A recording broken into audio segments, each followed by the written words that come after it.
Grabe, kakaiba ang love team Jandit. Yes, mga Mima, ano nga ba ang ibig kong sabihin? Alam niyo ba guys na itong Team Medit at James ay talagang hindi magkanda-ugaga ang iba't ibang reaksyon po ng mga netizens dahil po sa kanilang pinamalas at pinakita. Hindi lamang po mga Mima, kilig ang kanilang ipinapakita kundi maging na rin po ang kung paano sila tumulong. So yan po naman po ang maganda sa dalawang love team na ito, no?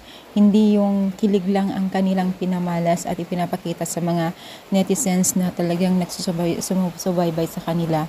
Talagang nagsasacrifice din sila para tumulong at share yung kanilang blessing.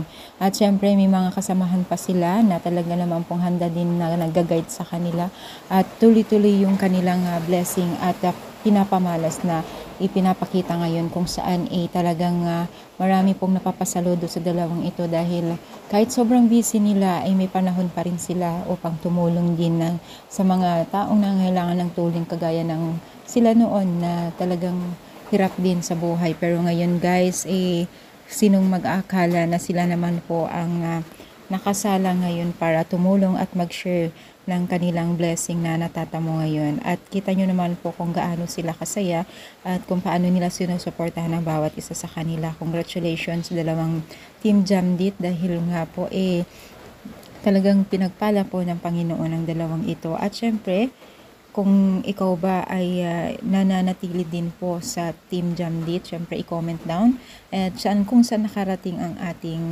video, 'di ba? So, ituloy lamang po natin ang pagsuporta sa kanila at i-like po natin and share ang ating video. Thank you so much guys sa inyong pagsuporta. Thank you so much. More power guys. And syempre, God bless all guys. Thank you so much po.